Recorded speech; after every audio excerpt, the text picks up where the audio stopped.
అందరికీ నమస్కారం అండి. Welcome to our channel. Present మనతో పాటు గెస్ట్గా ఉన్నారు షణ్ముఖ్ గారు. సార్ నమస్తే అండి. నమస్కారం అండి. సార్, ఆంధ్రప్రదేశ్లో ఒక సెన్సేషనల్ న్యూస్ ఏంటంటే, కొద్ది రోజుల క్రితం గంజాయి మత్తులో ఉన్న ఒక ముగ్గురు రౌడీ షీటర్స్ కానిస్టేబుల్పై దాడి చేయడం అయితే జరిగింది. సో వాళ్ళ ముగ్గురిని కూడా పోలీస్ ఫిర్యాదు వల్ల సిఐ అందరూ కూడా ఏం చేశారంటే జనాల ముందే అరికాలికి బుద్ధి చెప్పడం అయితే జరిగింది. జగన్మోహన్ రెడ్డి గారు వాళ్ళని పరామర్శించడానికి వెళ్తున్నారు. ఎవరిని? దాడికి గురైన వారిని కాదు, ఎవరైతే దాడి చేశారో అందులో ఒకరైనా జాన్ విక్టర్ ఫ్యామిలీని పరామర్శించడానికి అయితే ఈరోజు వెళ్ళారు. సో అసలు ఎందుకు వెళ్ళారంటూ ఇతనికి సంబంధం ఏమైనా ఉందా? రాజకీయంగా ఏమైనా హెల్ప్ చేశారా? లేదంటే అసలు ఇదేంటి అనేది ఎవరికి అర్థం కావట్లేదు. ఒక రౌడీ షీటర్ని కలవడం ఏంటనేది ప్రజలంతా కూడా గుసగుసలాడుకుంటున్నారు. అసలు దాని వెనుకున్న అంతరార్థం ఏంటంటారు? ముందుగా జగన్మోహన్ రెడ్డి గారు ఎవరైతే పరామర్శకు వెళ్ళారో, అంటే ఆ దళితులకు అండగా ఉంటానని, దళితుల వెంటే జగన్మోహన్ రెడ్డి గారు ఉంటారు, జగన్ అనేవాడు ఉంటాడు అని చూపించే విధంగా ఏదైతే తెనాలి ఐతానగర్లో జరిగినటువంటి సంఘటన గురించి ఆయన పరామర్శకు వెళ్ళడం జరిగింది. ఇక్కడ జగన్మోహన్ రెడ్డి గారి పరిపాలనలో అంటే ఆయన ఈ పరామర్శకు వెళ్ళేదానికన్నా ముందు తెనాలిలో ఉన్నటువంటి ఎంఆర్పిఎస్ దళిత సంఘాలు, ప్రజా సంఘాలు మానవహారంలో నిలబడి ప్రజా ఆగ్రహం ఏ విధంగా అనేది వాళ్ళు తెలియజేశారు. అదే దళిత సంఘాలకు సంబంధించి. మరి ఎందుకు చేశారు దళిత సంఘాలు? జగన్మోహన్ రెడ్డి గారిని ఎవరు, ఇప్పుడు అతను ఒక దళితుడు అని చెప్పేసి వీళ్ళు అంటున్నారు, దళితులకు అండగా జగన్మోహన్ రెడ్డి గారు వస్తున్నారని చెప్పేసి వైఎస్ఆర్సీపీ పార్టీ వాళ్ళు అంటున్నారు. మరి నిజంగా దళిత సంఘాలు ఎందుకు వ్యతిరేకత తెలియజేస్తున్నాయి? మరి నిజంగా ప్రజా సంఘాలు ఎందుకు వ్యతిరేకత తెలియజేస్తున్నాయి? మరి తెనాలిలో గతంలో ఎప్పుడూ జరగని విధంగా ఈరోజు జగన్మోహన్ రెడ్డి గారు తాడేపల్లిలో ఉండారు, ఖాళీగా ఉన్నారు కాబట్టి ఏదో పరామర్శ చేయాలి అన్నట్టుగా అండగా ఉంటారు. మరి దీనికి అన్నిటికంటే ముందుగా అసలు జగన్మోహన్ రెడ్డి గారి పరిపాలనా కాలంలో ఏమీ జరగలేదా అని ఒకసారి మనం కూడా వాస్తవం చూసుకోవాలి కదా. మరి అన్నిటికంటే ముందు ఆనాడు సొంత పార్టీ ఎంపీ, ఇప్పుడు ప్రస్తుతము ఉండి శాసనసభ్యుడు రఘురామకృష్ణంరాజు గారు, మరి జగన్మోహన్ రెడ్డి గారు ఈరోజు ప్రెస్ మీట్లో చూపిస్తూ ఉన్నారు, కాళ్ళ ఫోటోలు, కొట్టిన ఫోటోలు ఇవన్నీ చూపిస్తూ ఉన్నారు.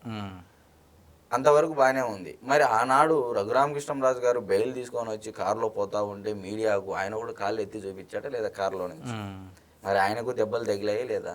అసలు ఏ నేరం చేశాడు అని చెప్పి రఘురామకృష్ణంరాజు గారిని సిఐడి కస్టడీలోకి తీసుకొని రొమ్ముల మీద కూర్చొని బాది కాళ్ళకు కొట్టి చంపేసే స్థితికి డైరెక్ట్గా నారా చంద్రబాబు నాయుడు గారు రాష్ట్రపతికి లేఖ రాస్తే రాష్ట్రపతి కార్యాలయం నుంచి అంటే మెయిల్ వచ్చినా కానీ సందేశం పంపించినా కూడా స్పందించిన దాఖలాలు లేవు జగన్మోహన్ రెడ్డి గారు.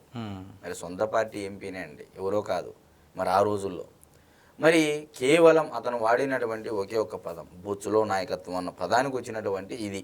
అంటే ఒక మాటకు ఓర్చుకోలేనటువంటి జగన్మోహన్ రెడ్డి గారు ఏ స్థాయికి తన సొంత party MP is nothing but ఏందండి, ఒక డీజీపీ క్యాడర్ ఉన్నటువంటి వ్యక్తి, అంటే ఈక్వల్గా సమాన స్థాయిలో ఉన్నటువంటి వ్యక్తి మెంబర్ ఆఫ్ పార్లమెంటు సభ్యుడు. అంటే మరి ఇంతటి స్థాయి వ్యక్తినే బాధకు గురి చేసినటువంటి వ్యక్తి జగన్మోహన్ రెడ్డి గారి కాలంలో జరిగింది.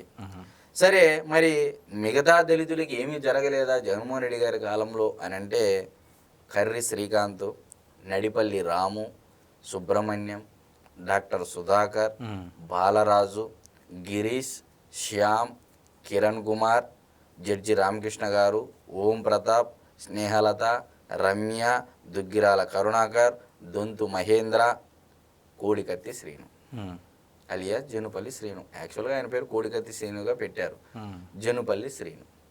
మరి డాక్టర్ సుధాకర్ని చూసాము, కేవలం కరోనా సమయంలో ఒక మాస్క్ అడిగినందుకు, N95 మాస్క్ అడిగినందుకు గాను ఏ స్థాయిలో అతన్ని చిత్రవద చేశారండి దళితుల్ని. నడి రోడ్డుపై బట్టలు ఇప్పేసి నువ్వు మమ్మల్ని అడిగేంత మొగోడివా, మా గురించి మాట్లాడేంత మొగోడివా అని చెప్పి గుండు గీపిచ్చి అతనికి, ఒక దళితుణ్ణి గుండు గీపిచ్చి చేతులు వెనక్కి కట్టి నడి రోడ్డు పైన కూర్చోబెట్టి, అతను ఒక అనస్థిసియా డాక్టర్ అండి, ఏం పాపం చేశాడని మరి ఆ రోజు ఇదే దళితుణ్ణి పిచ్చి కుక్క, పిచ్చోడు అని చెప్పేసి ముద్ర వేసి లాస్ట్ చనిపోయేటట్లు చేశారా లేదా? మరి ఆ ఉసురు ఊరికనే పోతుందండి ఆ పాపము. మరి కోడికత్తి శ్రీను, మరి ఇతను జగన్మోహన్ రెడ్డి గారి అభిమాని అని చెప్పేసి ఆయన ఒప్పుకున్నాడు. గత 6 సంవత్సరాల నుంచి కోర్టులో మొగ్గిపోతున్నటువంటి వ్యక్తి, నిరపరాధి. జగన్మోహన్ రెడ్డి గారు జస్ట్ అటెండ్ అయ్యి కోర్టుకు వెళ్ళి సమాధానం చెప్తే అతనికి నాకు సంబంధం లేదు, ఏదో క్షణికావేశంతో చేశాడని చెప్తే అతనికి బెయిల్ వచ్చేటువంటి పరిస్థితి. మరి నిజంగా దళితుల మీద ప్రేమ ఉన్నట్లయితే, మరి నిజంగా దళితుల మీద అభిమానము, దళితులకు అండగా ఉంటానని జగన్మోహన్ రెడ్డి గారు ఎందుకు కోర్టుకు వెళ్ళి సమాధానం చెప్పట్లేదు? ఇది పాయింట్ నెంబర్ 2. మరి ఇందాక పేర్లన్నీ చెప్పాం మనం. మరి వీళ్ళందరికీ నూతక్కి రవికిరణ్ అని చెప్పేసి తెనాలిలో ఒక హత్య జరిగిందండి. చాలా ఘోరాతి ఘోరంగా జరిగింది. మరి ఆ నూతక్కి రవికిరణ్ హత్య ఏ కాలంలో జరిగిందండి? జగన్మోహన్ రెడ్డి గారు అధికారంలో ఉన్నప్పుడేగా. మరి ఆ హత్య గురించి కూడా సమాధానం చెప్పి, మరి ఆ హత్య జరిగిన ఇంటికి ఏనాడైనా పరామర్శకు వెళ్ళారు జగన్మోహన్ రెడ్డి గారు? వెళ్ళలేదు. మరి అమర్నాథ్ గౌడు అంటే ఇట్లా చెప్పుకుంటూ పోతే గత 5 ఏళ్లలో దళితులు, ముస్లింలు ఏదైతే నా బీసీ, నా ఎస్సీ, నా ఎస్టీ అంటున్నారో, కనీసము ఈ అనినటువంటి పదాలలో 10% దళితుల పట్ల మీకు ప్రేమ ఉన్నట్లయితే ఈరోజు ఏమంటున్నారు వాళ్ళు? ఇది అని చెప్పేసి అంటున్నారు జగన్మోహన్ రెడ్డి గారు.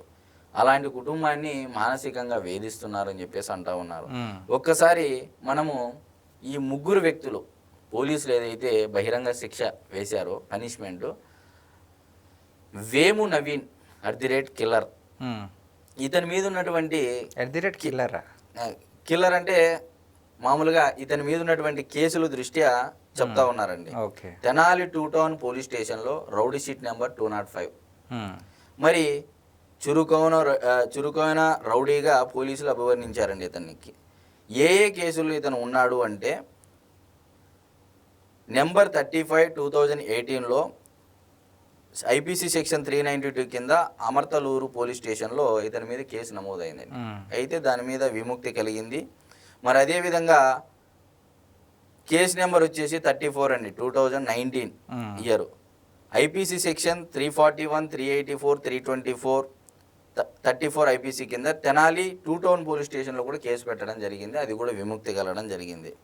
మరి దాని తర్వాత అదే 2019లో ఇంకో కేసు నమోదైందండి. IPC 427, 307, 506 arms act Tenali 2 town police స్టేషన్లో కేసు పెడితే దానికి కూడా విముక్తి కలిగిందండి. ఇవన్నీ జగన్మోహన్ రెడ్డి గారి కాలంలో జరిగిండేటివండి. మరి ఇంకో కేసు నెంబర్ వచ్చేసి 163 2018లో జరిగింది. పెదకాకాని పోలీస్ స్టేషన్లో ఇది పెట్టడం జరిగింది. మరి IPC section 392 Amarthaluru police station, మరి ఇది కూడా జగన్మోహన్ అంటే చంద్రబాబు నాయుడు గారి టైంలో జరిగిండేది. దాని తర్వాత కంటిన్యూస్గా అతను క్రైమ్స్ చేసుకుంటూ వచ్చాడండి. 2022లో కూడా మళ్ళీ ఎన్డీపీసీ చట్టం తెనాలి 2 టౌన్ పోలీస్ స్టేషన్లో ఇతని మీద పెట్టడం జరిగింది. మరి బిఎన్ఎస్ సెక్షన్లో మళ్ళీ ఇప్పుడు బిఎన్ఎస్ అమల్లోకి వచ్చిన తర్వాత 2024 జూలైలో అమల్లోకి వచ్చింది బిఎన్ఎస్. మరి నెంబర్ 63 అండి, తెనాలి ఐపీసీ సెక్షన్లో తెనాలి 2 టౌన్ పోలీస్ స్టేషన్లో పీటీ వారెంట్ ఇష్యూ అయిందండి ఇతని మీద. మరి అదేవిధంగా ఎన్డీపీఎస్ చట్టం కింద 2024 మళ్ళీ ఇంకో కేసు అండి 219 తెనాలి 2 టౌన్ పోలీస్ స్టేషన్లో పెట్టడం జరిగింది. అంటే ఆల్మోస్ట్ 9 కేసులు అండి. 9 కేసులు ఉన్నటువంటి ఇతన్ని రౌడీ షీట్ కూడా ఓపెన్ అయితే 205 కింద జగన్మోహన్ రెడ్డి గారు మంచివాడు, దళితుడు అని చెప్పేసి సర్టిఫికేట్ ఇస్తున్నారు. మరి అది తెనాలి ప్రజలు కానీ, తెనాలిలో ఉన్నటువంటి దళిత సంఘాలు కానీ, తెనాలిలో ఉన్నటువంటి ప్రజా సంఘాలు కానీ, తెనాలిలో ఉన్నటువంటి వైఎస్ఆర్సీపీ పార్టీ శ్రేణులు కూడా ఇతని యొక్క హిస్టరీ తెలుసుకోవాలని చెప్పేసి నేను కోరుకుంటా ఉన్నా. మరి మీరు అన్నారు జాన్ విక్టర్ అని. జాన్ విక్టర్ ఇంటికి వెళ్ళి పరామర్శ చేశాడు, ఎక్స్రే ఫోటోలు చూపిస్తున్నాడు, అది చేశారు ఇది చేశారు అని చెప్పేసి. మరి తెనాలి 2 టౌన్ పోలీస్ స్టేషన్లో ఇతని పేరు మీద కూడా రౌడీ షీట్ ఉందండి. 2022, 2019, 2018, 2017, 2022లో దాదాపు 6 కేసులు నమోదయ్యాయండి ఇతని మీద. అంటే ఈ ఇయర్స్లో మొత్తం ఇతని మీద దొంగతనాలు ఉన్నాయి. తంగుటూరు పోలీస్ స్టేషన్లో ఉంది, తాడేపల్లి పోలీస్ స్టేషన్లో ఉంది, ఒంగోలు 2 టౌన్ పోలీస్ స్టేషన్లో ఉంది, తెనాలి 2 టౌన్ పోలీస్ స్టేషన్లో ఉంది. తర్వాత ఎన్డీపీఎస్ చట్టం కింద కూడా ఇతని మీద కేసులు ఉన్నాయండి జాన్ విక్టర్ మీద. మరి ఇప్పుడు జగన్మోహన్ రెడ్డి గారు కూడా ఈ కేసుల లిస్ట్ తెప్పించుకొని అదే ప్రెస్ మీట్ ముందర కూడా మాట్లాడి ఉండింటే చాలా హుందాకరంగా ఉండేది జగన్మోహన్ రెడ్డి గారి పరామర్శ యాత్రకు కూడా అని చెప్పేసి నేను చెప్తా ఉన్నా.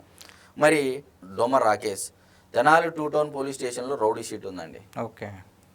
ఈ తెనాలి 2 టౌన్ పోలీస్ స్టేషన్లో తాడేపల్లి, ఒంగోలు 2 టౌన్ పోలీస్ స్టేషన్లో ఇతని మీద SC/ST యాక్ట్ ఉంది.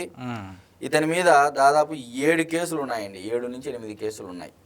మరి ఈ రకంగా చేసినటువంటి వ్యక్తులు సెక్షన్లు కూడా మనం చెప్పగలుగుతాం, కానీ సమయాభావం వల్ల సెక్షన్లు ఆ నెంబర్లు మీరు కొడితే ఎఫ్ఐఆర్ రిజిస్ట్రేషన్కి వెళ్ళి కొడితే వాళ్ళ డీటెయిల్స్ అన్నీ వస్తాయండి. ఓకే.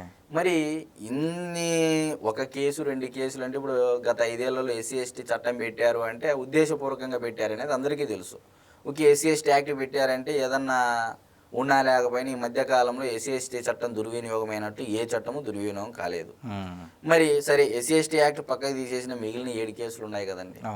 ప్రతి ఒక్కరి మీద మినిమం 7 కేసులు ఉన్నాయి. అంటే ఇలాంటి వారిని జగన్మోహన్ రెడ్డి గారు ప్రోత్సహిస్తున్నారు. తెనాలిలో దొంగతనాలు, వీళ్ళ బ్యాచ్ అండి ముగ్గురు కానీ, తెనాలిలో దొంగతనాలు కానీ రౌడీయిజం కానీ ముగ్గురి మీద రౌడీ షీట్ ఉంది. మరి ఏ విధంగా వచ్చింది రౌడీ షీటు? అంటే దళితులకు అండగా ఉంటారు జగన్మోహన్ రెడ్డి అని చెప్పుకుంటున్నారు కదా. సో ఎవరైతే జాన్ విక్టర్ కుటుంబ సభ్యులను కలిసారో ఒకే వాళ్ళ దళితురే. మరి దాడికి ఎవరైతే గురయ్యారో చిరంజీవి గారు వాళ్ళ భార్య కూడా దళితురాలే కదా, మరి వాళ్ళని ఎందుకు పరామర్శించలేదు అసలు?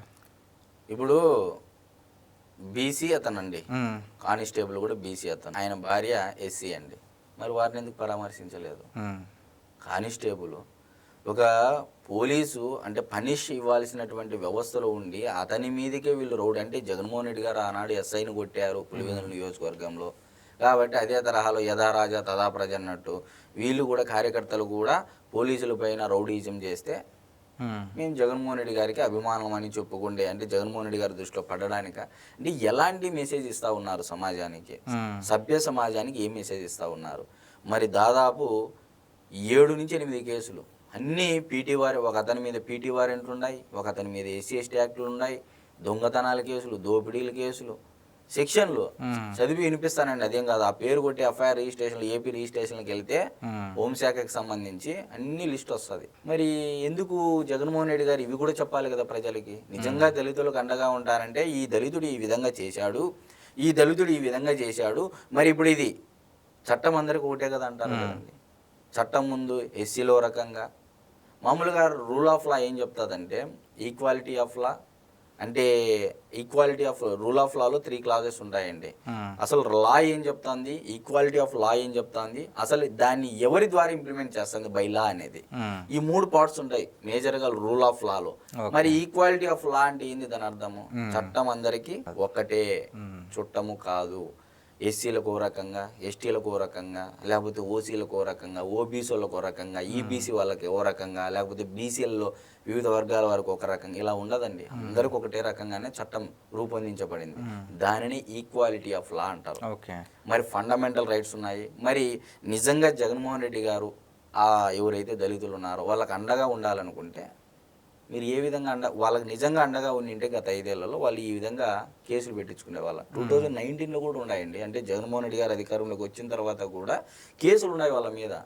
అంటే ఏ స్థాయిలో వాళ్ళు సభ్య సమాజం తలదించుకునే విధంగా వాళ్ళ ప్రవర్తన ఉంది.